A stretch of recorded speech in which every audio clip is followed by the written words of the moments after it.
Welcome to Murderabilia Exposed. I'm Andrew. I'm Taylor. How's it going? Pretty good, pretty good. I noticed that you have some new glasses there. Yeah, these are, first of all, sorry about the glare. It's extremely bright outside, so I can't really block the sun any better than I have. But yeah, these are a pair of Dahmer's glasses I got my prescription put into, which I kind of did it as a bit of a goof. I needed new glasses anyway. I've got astigmatism, so I needed to update my prescription. And I put them in these lenses and did a little vlog about it. And some people weren't happy about it, which is fine. I get it, but they're comfortable and they're my like everyday glasses for the time being. So that's what I've been up to this week. They look good. They look good. Thank you. Yeah. So they're pretty the standard iconic serial killer glasses, you know. right. The definitely the typical Dahmer glasses. I mean, being that they are Dahmer glasses, I guess. Mm-hmm. So in the past week and a half or so, I took a trip out to Waco, Texas, but I didn't go out there specifically to go check out the Branch Davidians compound and all that. I actually interviewed a guy. He's actually now reclassified as a serial killer. His name is Cecil Davis. He was in Washington State. He was convicted of 2 murders, and he was originally on death row for the rape and murder of Yoshiko Couch, a woman in Tacoma, Washington. And he was convicted of a second murder, I believe, while he was in prison, the stomping death of a woman who refused to give him a blowjob. He died. Jesus. Right. Yeah, pretty brutal to kill somebody over refusing to, suck you off. And he died a few months ago. And the crazy thing is, the victims, I should say, the one woman that he was suspected of killing, that he was never convicted of killing.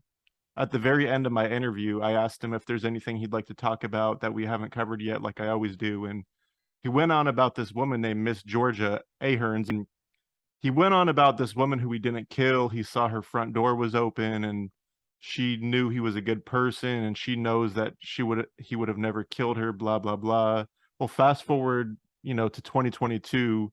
From 1993, 29 years had passed. This family was seeking answers and seeking justice. Well, Cecil Davis passes away, and maybe 2-3 weeks later, this cold case homicide is closed after partial DNA is lifted, or I should say partial DNA is tested, almost 3 decades later. And this, what they called it a full confession. I like to think of it as a partial confession, because he didn't actually come out and say that I killed Miss Georgia, but apparently the detectives took that as a confession. Mm-hmm. So I was in Dallas, Texas for a podcast festival, and Waco, Texas just so happened to be an hour and a half away. And Yeah. the woman's name is Krista. She's the granddaughter of Miss Georgia. And she said, do you want to come out to Waco? I can show you around some of the, Waco Siege spots, and we can hang out, this and that. I'm like, not only would I love to see the Waco spots, but I would definitely love to, meet somebody that my podcast helped close a cold case murder. So I went out there, hung out with her, met her husband, got to hang out with her dogs, and saw a couple lizards. And then I went out to the Waco, compound. Unfortunately, it was closed. I was there on a Sunday. It's open Tuesday, Saturday. And I got kind of freaked out at first, because when I first pulled up, there were 3 vehicles that pulled in behind me. And I thought it was like, I don't know, crazy Waco people or whatever, police following me. But it was actually people that were wanting to take photos and videos. And then as I walk up to the fence to take video, I keep hearing beep, beep, beep. And then about 30 seconds later, this truck pulls up and like punches a code in the gate and just randomly just rolls through. And there's another dude that pulls up asking me if this was the old Waco compound. I'm like, yeah, it is, but we can't get in there. And I stayed out there for like maybe 5 or 10 minutes or so, taking video and photos. I was hoping the gate would open again so I could go back in, but unfortunately it didn't. And then later that day, I went to a local cemetery, which I don't know, maybe you can shed light on this. So there's some graves out there, but not all the graves of the victims are out there. And there was 4 spots where graves used to be, and you can tell that it was like dug up, and there's like patches of dirt and grass, but there's no grave there. And they're literally all in one line. They're not like spread out in the cemetery. It's literally grave after grave after grave, and some of them are, still unknown to this day. Do you know why some of those graves were removed or if they were even ever there? I mean, this is horrible. I thought everybody was cremated, considering they burnt the whole place down. Um, so it's weird to see that they buried people. Uh, no, I don't actually know. I know that when that happens, when there is some kind of case like that, and there's a notorious figure involved. For instance, like David Koresh, obviously in the case of Waco, I'm sure that family members wouldn't want him to be buried with the rest of um, the the any of the victims or any of the people who were negatively impacted by the Branch Davidians. I know specifically when it comes to People's Temple, Jonestown, in Oakland, there's a memorial. It's like a mass grave with 400 people, and it's got a list of all the names of people who died at Jonestown. And Jim Jones' name is on there. And I know there's been he's not buried there, but his name is there. I know there's been a lot of controversy as to whether or not he should be memorialized there, if his name should be there. A similar thing happened with Columbine, where and it turns out in the end this guy was doing this as a publicity stunt, but there were big white crosses put up outside of the school for the victims, and then some guy built crosses for Dylan and Eric, and he put those up too. He's like, well, these are two boys that also died here, and that was a big controversy. So I know that there's often a lot of controversy about who's buried where or who's memorialized or remembered in a certain way. And I wouldn't be surprised if there are certain people within the Branch Davidians who were controversial figures that other victims' families wouldn't want to be buried in the same place or memorialized in the same place. It wouldn't shock me by any means that they exhumed anybody or moved anybody out of there. Yeah, I know there were two last names. One was Tibio, and I believe that was David Tibio's or one of his wives, and then one was Koresh. I don't know if that was David Koresh's wife or whoever was related to him, but I know Tibio and Koresh were the two last names that I recognized. The most that were moved out of there. Yeah, there were a lot of, as far as I know, there were like a good amount of Koreshes in that compound at the time of the siege. So it could have been him, but it could have been, one of several dozen other people. And for those that are listening that might not have heard of the Waco Siege, can you go over what Waco exactly was, what the siege was about, and how the standoff even took place and what followed? I mean, I know we all know men, women, and kids just straight up perished in the fire, and not many made it out. Yeah. So way back in the 30s, there was like a sect of the Seventh Day Adventists. It was like a branch off of them.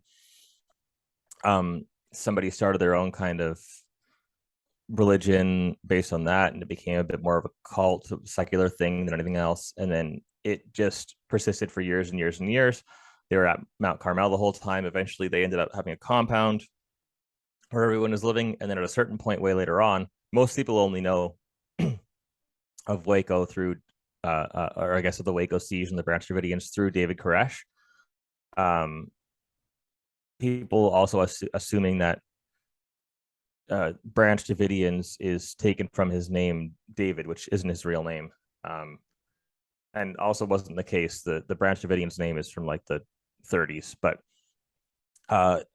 it is a similar way, to sidetrack for a second, in a similar way that Heaven's Gate was around since the 70s, but they weren't actually called Heaven's Gate until the late 90s. And there's all this history of them before that people don't really know about. They only know about Heaven's Gate with Marshall Applewhite as the UFO cult in the 90s. There was Bonnie Lou Nettles, who was also a founder. People don't really know about her. So there's all this history of the Branch Davidians before David Koresh came along. And then when David Koresh came along, he was born into the religion and then ended up at a certain point becoming the spiritual leader. He had a bunch of child brides. They were living in this compound, kind of self-sustained, like minding their own business sort of thing. And the way they made money, a big part of the way they made money was arms dealing. And it was all, from what I understand, it was all legal. They would go to gun shows and buy and sell weapons and import weapons and stuff. So they had like a big kind of stockpile of weapons. And the FBI and the ATF kind of got tipped off about things happening with children there and about this horde of weapons. So they came in, they were sort of monitoring them for a while, trying to figure out what was going on. Eventually they came in and they were like, hey, come out. They surrounded the place. They were like, come out. We got to talk to you guys. We're going to do a raid essentially and look for the weapon to see if anyone's in danger. And then people inside were like, no, we're going to lock it down. David Koresh kind of gave the orders like, we're locking it down. We're staying in here, holding out. So they ended up kind of, and let me double check the number exactly. I want to say 52 days, but I could be wrong. I just don't want to get the date wrong on here. 51 days. Oh, so close. Yeah, so for 51 days, there was this big standoff where the ATF and the FBI kind of had the place surrounded. And there were some gun battles over that time. They were trying to get all the kids out and make sure everybody was safe. And I guess do a bit of a welfare check on everybody in the cult because they were starting to get a reputation as being a cult. This is in 1993 as well. This happened. But yeah, it led to 51 days in this big gunfire battle. The place ended up getting burnt down. There was a lot of controversy as to whether or not the FBI and the ATF torched the place when everyone was inside, or as to whether or not David Koresh kind of gave orders to burn the place from the inside and like we're going out before they can get to us, sort of thing. And it was kind of looked as an embarrassment to the FBI and the ATF from that point on as like a failure in the way that they went about things and how things happened, and a lot of innocent people died. It's kind of almost become a punchline. You can't really associate the name when you say the name Waco. People all automatically associate it with the cult, right, and with David Koresh. But there, aside from the end of things, they were super interesting to begin with. David Koresh was like a musician. He recorded a bunch of music. He's a really weird, eccentric guy. And David played like bass or something like that in the band as well, right? Yeah. And he's still around. He's one of the guys who kind of is like an archivist for them and like a historian, I guess, for the group. One of the thing that originally, when I first started getting into Waco, or the Branch Davidians, I should say, that I was really interested in is that during the siege, there was this sort of like media circus up on this hill where they had a good vantage point to film stuff. And there were people selling souvenir T-shirts, souvenir mugs, bumper stickers, bunch of novelty items. I've seen at least like 15 different shirt designs. I have a few right now, but people were selling all these things. Timothy McVeigh was there. He was selling like right-wing bumper stickers because a lot of people, this was on the tail of Ruby Ridge, which was a similar incident with like one guy and his wife and his kids in a cabin, and there was a raid on them because they had weapons. So a lot of like kind of gun rights American people were like, okay, we got to stand up for these guys. They're just doing their own thing. Timothy McVeigh, obviously, who went on to the Oklahoma City bombing shortly after. But yeah, it was just like this very weird, surreal kind of like, they became a spectacle, they became a punchline. One of the shirts that I have seen has like tally marks that you fill in where it's like number of kids who've died, number of adults who've died, number of cops who've died, and you would like fill it in as it goes along the siege to see how many people were killed, which is extremely distasteful, right?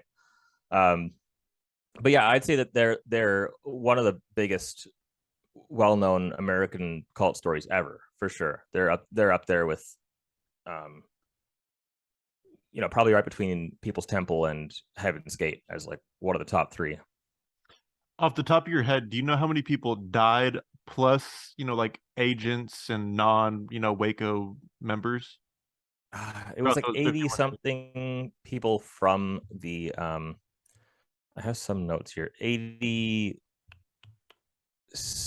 people in total. I can't remember if that's just people who were inside the compound or if that was with the police. Yes, 76 Branch Davidians, including 25 children, 2 pregnant women, David Koresh, and then the rest of the deaths were all police or FBI related.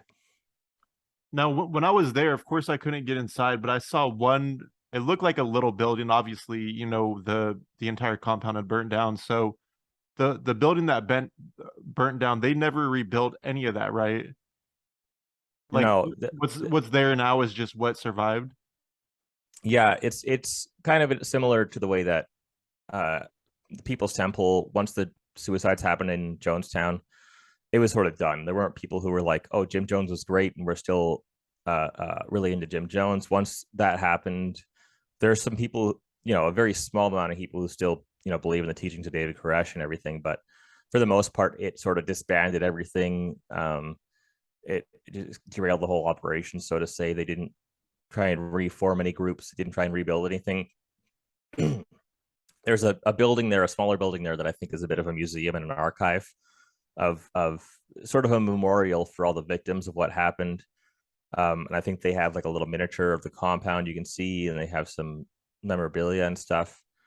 But yeah, they never really took the spot and did try to revamp it and be like, okay, let's build this up again and try it again, round two, Right. Yeah. Because when I was looking, from outside in, I was like thinking, like, surely that's not the place that they rebuilt the building. But that makes a lot of sense because it was literally like there's nothing out there, but it makes sense because what's nothing would have been the actual building that burnt down. Mm. Yeah. Yeah, and they're like, I guess the museum part is like $5 donations to get in, and I was on YouTube that night actually, and I guess you can walk around what is left out there, and there's really not much of anything other than, like you said, the little museum. And a few years ago, I know someone took a video and got what looked like to be part of a school bus or something that was under dirt and debris and shit like that. But I don't know if they've cleared all that since then. But I know that they did bury school buses back there, right? Yeah, and I don't like I don't even know if the foundation of the building is still there. They ripped that out or just covered it up because it's been nothing. I don't think that they will ever put anything on that land. And because it's a huge chunk of land too. I don't know who owns it or anything anymore, but I don't think they're ever going to really do anything much with it to it's one of those places like it got burnt down, it got torn down and demolished, and they didn't want to put anything there to make it as little as like a morbid attraction as they could. They wanted to keep it like to be respectful of what remained there. Right. Yeah, it's in the middle of nowhere, honestly. And I thought when I was gonna go there, I was gonna be the only person there. There was gonna be nobody for like miles and miles. But when I pulled up, there was people driving by, people pulling up, and like this must be like a little tourist attraction. I'm sure that's the only thing to do in Waco, Texas. I'm sure. Oh yeah. Go and look at the old compound, and pretty interesting, especially going out there reading about Waco since I was a kid. I couldn't get in, but just seeing the little emblem on the gate and everything just gave me goosebumps. Like, holy shit, this is the place where Waco went down. Like Waco went down. Yeah, it's surreal. I went to the Heaven's Gate mansion a few months ago. I did a little YouTube thing with my buddy Jonathan Doe. And even being there, like we were at the end of a huge driveway with a gateway up at the top. We couldn't get to the actual house, but it was still so surreal being there, being in the actual physical place. And weirdly enough, a guy in a truck showed up and drove out and left, and the gate was open for a while. And we were like, should we just fucking walk up? Like we didn't, because I didn't want to, go to the States and trespass and get kicked out of the country forever. But yeah, it's a really wild feeling being in places where something like that happened, especially when there's a remnant left, right? Obviously at Waco, there's still stuff there that is indicative of the Branch Davidians. We went by Brenda Spencer's house as well, because that's pretty close by in California to the Heaven's Gate mansion, and it's the exact same house. They haven't even painted it, like literally exactly the same, which is it's just surreal to see these true crime locations that are just untouched since whenever the things happened. Yeah, it's pretty crazy, especially a case such high profile as Spencer. Oh yeah. And being that it's so old at that too, I mean, that's when it comes to school shooting cases, shit, that's probably one of the more older ones that they're actually still alive and in prison. Yeah, well, and with her, and this is a bit of a sidetrack, but I mean that's kind of the point of this, to get into all the true crime and murderabilia stuff.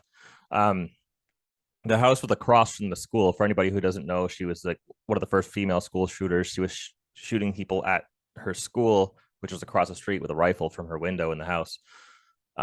And the school's gone. The school's completely gone. His house is. But her house is just untouched completely. I don't know who lives there now. I don't know if they even know the story, but it's just like a suburban neighborhood, like no big deal, no indication of anything weird ever happening there. Yeah, that's pretty interesting. But I don't have anything from Waco, but I know you have quite a bit there pulled out as well, right? Yeah. Well, I um when I first started collecting, I was the Jonestown first, and then Heaven's Gate, and then Waco was the third one where I was like, well, I want to find some Waco things, and I found a few bumper stickers and mugs, and a couple of T-shirts, and I've like kind of gotten a few things in my personal collection. I've sold them over the years. I've got a few shirts now. Um, the most, the coolest item, the most kind of important item I've ever found was a band shirt that David Koresh actually made. It's got like him playing guitar. It says David Koresh, God Rocks. There's a big like Leviathan, the snake thing on the back.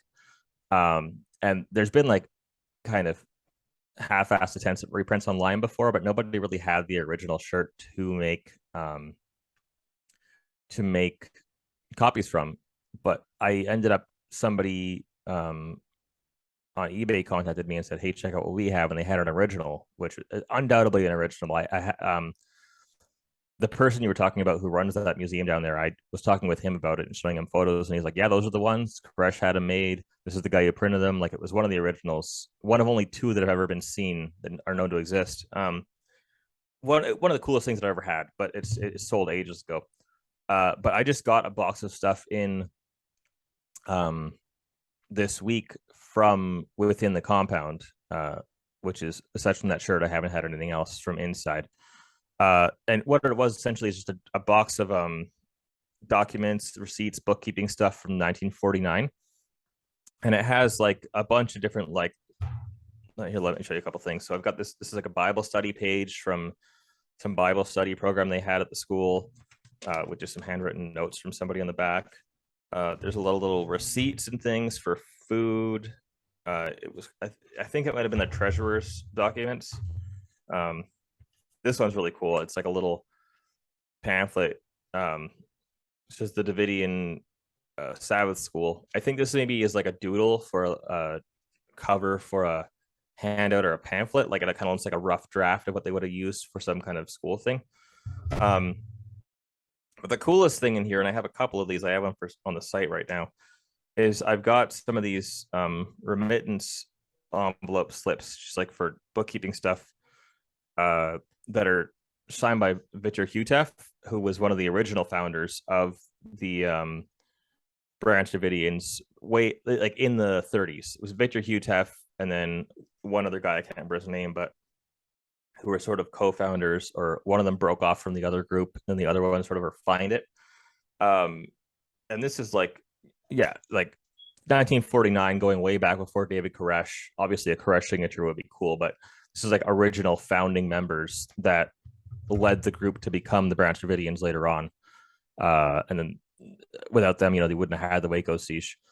So that was really cool to find, because I actually a few years ago purchased a box of documents, a similar looking box of documents that I assumed was the same kind of thing, and it got lost in the mail. So I was like, well, that sucks. I'm never going to see that again. But luckily enough, another one came by. Yeah, and just going through this and seeing like you can see at the top here, Mount Carmel Center, Waco, Texas. If this will focus. I don't know how well the video is.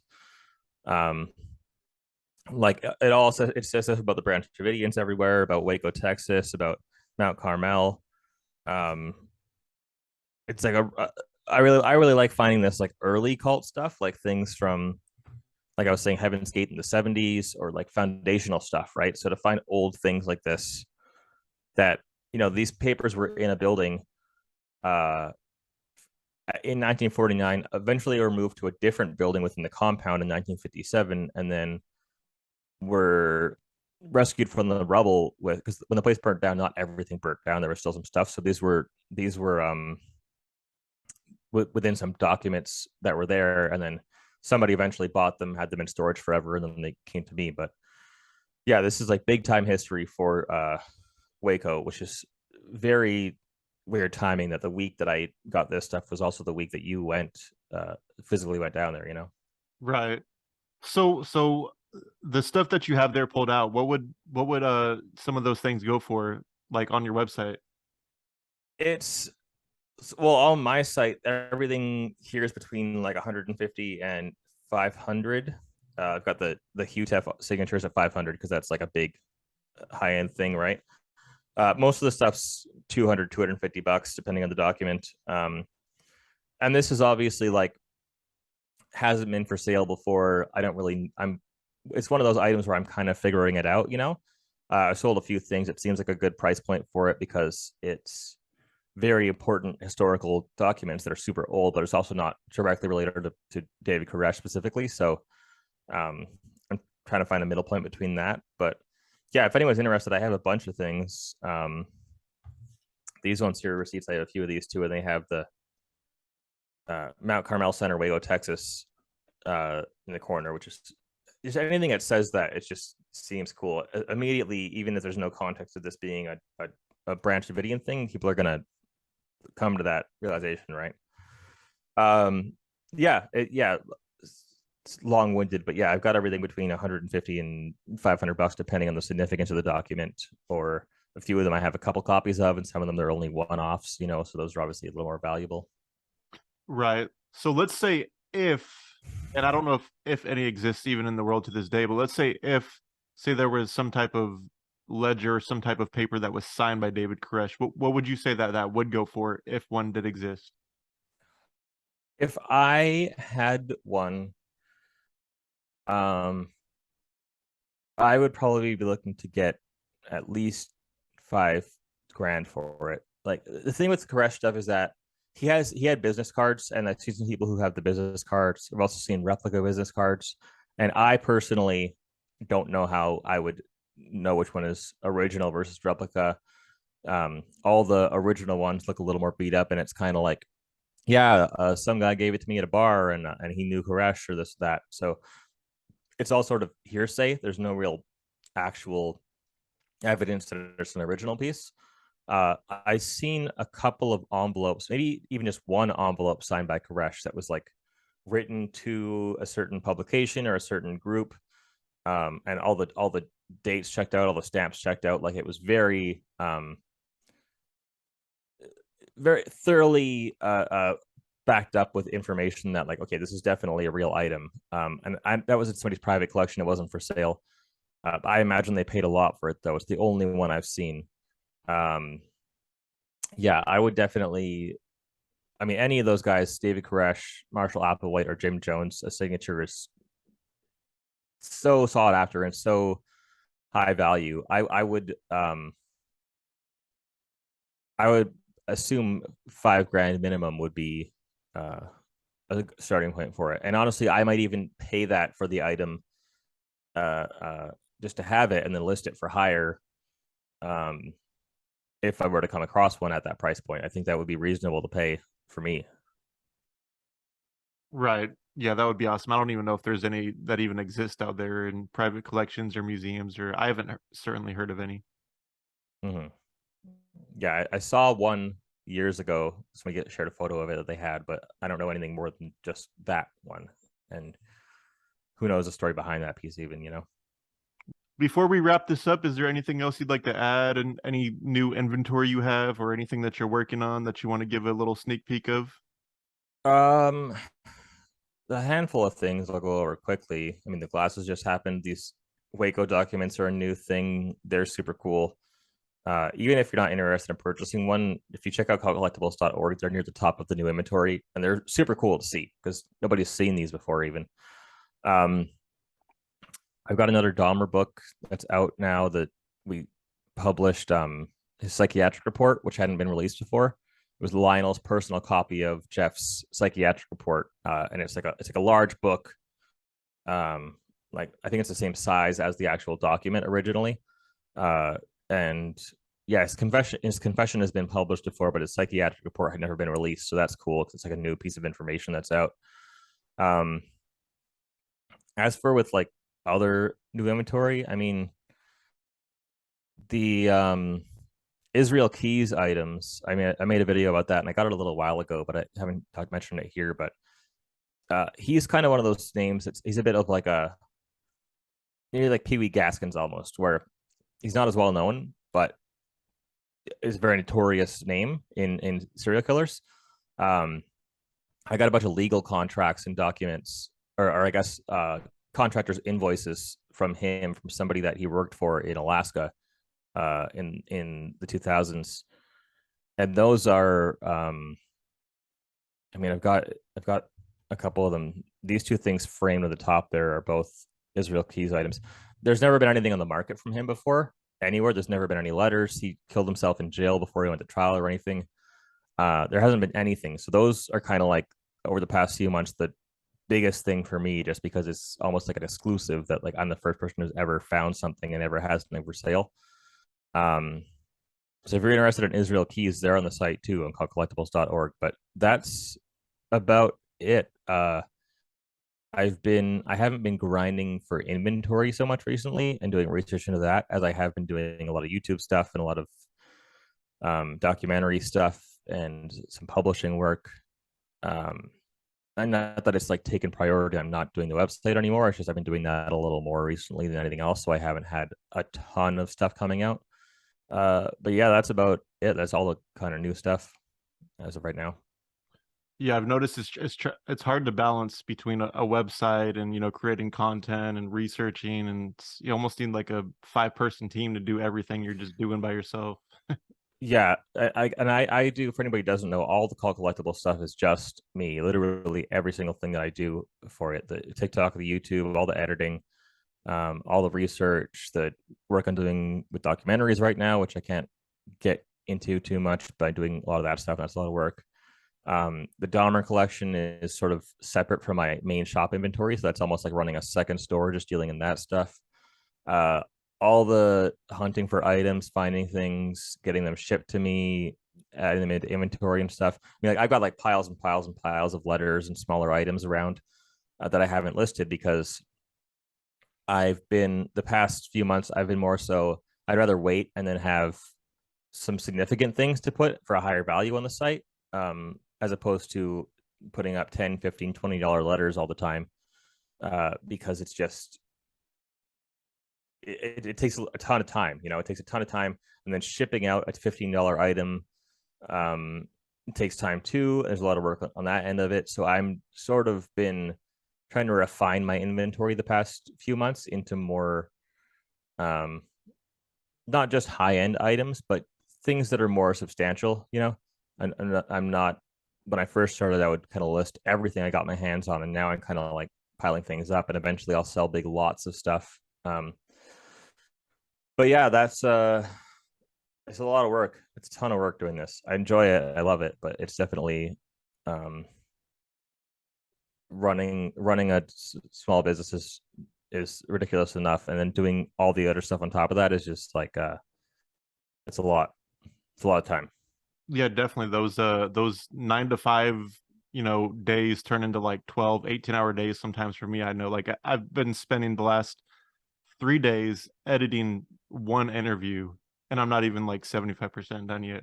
Yeah, well, as a thing with me too is that I will, like, with I don't make any money off of my YouTube. It's not big enough, and I don't even know if I could be monetized or sponsored at any point.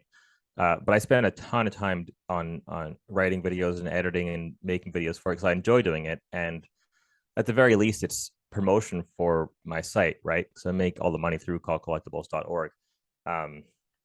But yeah, that's another thing too, trying to balance the things that you're not getting paid for and the time you're not getting paid for, the things that aren't necessarily going to have you got to balance, like, okay, I got to be able to pay my bills, but I also want to be able to do the stuff that might not be paying the bills, Right. Well, obviously, I say that as a turn of phrase, but obviously, because you're doing the same kind of thing where you're doing tons of media stuff and also you do have a site with physical items. Right. Yeah, it's definitely hard to keep up with that, especially that kind of lifestyle, like actually going and doing, like, I know you go camping and stuff a lot, and you got to get all this shit done before you can even think about doing anything fun. It's like you got to keep up with your website and then creating content. And I know with me, I had to drop down to 3 episodes a month because I was doing this, and this, and getting behind on this. It's like, well, I either have to stop doing this or cut back just a little bit. But yeah, I definitely don't miss having like a real 9-to-5 job, but there are certain things that are nice with that. Having the structure is good, knowing, oh, I'm only going to work this time and then I'm done. Then I'm going to get paid and I'm going to make this much, as opposed to, I don't know how much I'm going to make for all this work I'm putting in this week. I could make, a ton of money or $0 with all the work that I put in, depending on how I'm directing that. Right. It's all compromises. It's all a trade-off, but right. Yeah, I get a lot of people saying, "Oh, you're living like the dream. I wish I could do what you're doing and stuff." And it's like, well, first of all, you could just go do it. There's nothing stopping you. But yeah, it's definitely not. I enjoy it, but it's not like a glamorous, super cool thing where I'm just like finding all the serial killer stuff and making tons of money. It's tons of work, Right. Plus, you got to practice that self-care too. I mean, with so much dark shit we take in, it's like you could let this shit get you so depressed and ended up chasing moss, if you don't take care of yourself. Oh, exactly. Yeah. One other thing too, it's a bit of a pet peeve for me, which I'm sure you've gotten a lot, is one of the main things I get asked by people is like, "Oh, where do you get this stuff?" And it's like, well, I would like to be like, "Oh, I got this here and this is how I found this," but I make my living based on essentially reselling items, right? I buy things and then sell them for higher and make profit. And I calculate, how much profit I need to make from each item based on how hard it was to get, how rare it is, where I found it, how much I paid. But finding things isn't like, oh, I just go to these websites and buy all this stuff and put it in my inventory. It's, making Facebook accounts and then contacting people on Facebook to get information from other people so I can call them in real life, long distance, so I can get them to ship something to me, like, or calling small town antique shops in certain areas and networking. All these methods of investigating and research and stuff to maybe come up with an item. And it kind of feels like people, when they're saying that, like, oh, where do you get this stuff? It's kind of like, oh, I don't want to pay your prices. I want to just buy it from wherever it came from. It's like, sure, but good luck figuring it out. I'm not just going to give away the secrets. It's the value in my site is that you just come here and you can find everything, as opposed to you got to put in thousands of hours to be able to track something down. Right. And one thing is with dealer prices, say somebody like you or I can go and buy a lot of, say, 50 letters, say of Jeffrey Dahmer. We could get, say, maybe, I don't know, 50 letters for $10,000, $20,000 or something. But if you're just buying one letter by itself, you're paying full price rather than, this lot of stuff. And that's what a lot of people fail to realize. Like, you could tell them, where you're getting your stuff, but if they're only buying one piece, they're not going to get it, super, not super cheap, but at a good rate, like you or I would, buying 20 at once, instead of just one. Yeah, I mean, I bought a collection of Manson stuff a few years ago, and I think I paid like $12,000, and that's $12,000 paid out all at once, not in a payment plan, not in anything. I'm literally spending the money, hoping I'll make it back at some point, and I did. Right, I made a profit on it eventually, but it was like a bunch of items, and I had to calculate then what those will sell for in order for it to be worth the time that I spent doing that. And yeah, most people don't. Most of my sales tend to be between the $100 and $300 range, and there's certain things you're just not going to be able to get with those prices, especially if you're looking for like big, huge names or I had somebody message me the other day and they were like, they saw the Dahmer glasses when I had the lenses out, and they were like, I want to buy one of those lenses. I'm a very serious buyer. And I was like, sure. What do you think your budget would be? And they were like, oh, I probably around $200. And they said, well, but I saw the glasses on your site and I realized they're probably worth a lot more. And I said, yeah, like, I mean, for $200, you can get some interesting stuff, but to get, a piece of eyewear from one of the most notorious serial killers of all time, it's not necessarily realistic. Right. And I don't know. I don't mean to rant and complain about customers. It's like, people I work with are great. Just like, I think it's weird. It's a hard thing to have perspective on, in like it took me 4 years of full-time work, 3 years working 7 days a week with no vacations and no breaks, 3 years straight, to get to a position where somebody would come to me and saying, hey, I have these Dahmer things. You seem like a person that could manage a collection, right? So putting that many hours in, 3 full years of work, there's some value to that. And people kind of look at it as like, oh, you just got all this stuff, so you should give me a deal on it. Somebody was even mad that I was selling the psychiatric reports as a book. I was like, well, it's even in just getting the items sent to me, the Dahmer things, I've paid over $10,000 in shipping and insurance and fees just to get the things physically here, right? And then I only make a small percentage of the sales from that stuff. So I have to then, for my small percentage, be able to make $10,000 in profit to break even so I can start making money. And, I've got to try and get value out of whatever I can with it. It's the other thing too, and I hate to be venting, but I'd never get to talk about this stuff. The other one thing too is that none of this stuff is a necessity. You don't need a piece of silverware from Jeffrey Dahmer's kitchen. You don't need a copy of a psychiatric report. It's not going to improve your life. You don't need a signature for Ted Bundy. It's not going to make things better for you, or no one's going to get hurt if you don't have it. No one's going to get sick. It's not an essential thing. It's a collectible, like with Pokemon cards or baseball cards. You don't need to have a baseball card collection, but people do it for a hobby. And a lot of people kind of have the attitude of like, well, I need this thing and you're keeping it away from me. They get either jealousy or resentment because of that. But it's like, people need to think about this in the sense that it's not by any means essential. I'm not hoarding COVID tests here. I'm selling serial killer trinkets that are not going to improve the quality of your life or help with anything. Right. Anyway, I'm done ranting. I just never get to talk about these things, and I think most people have an understanding of this stuff, but some people just don't get it sometimes. So I think it's good to like get that perspective a little bit. Oh yeah, definitely. It's always good to vent, especially to people that are like-minded, because talk to the average person like, what the fuck is wrong with you? Yeah. Oh yeah, for sure. There's definitely a lot of I mean, when it comes to doing this for a living, there's not a lot of people that do this even as a hobby, let alone for a living. There's I mean, I can count on both hands all the sites that sell true crime stuff at all combined, every single one that's out there.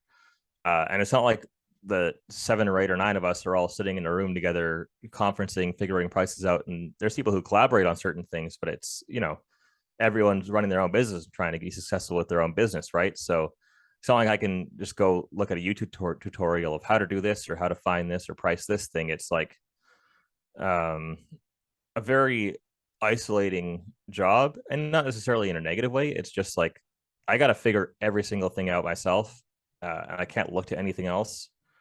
So having a bit of camaraderie is very helpful, because it's not like I'm working in a restaurant like I used to, and I can just hang out with some restaurant people and know what the industry is like, Right. Yeah, there's no how-to Murderabilia YouTube video, at least not yet. Not at all.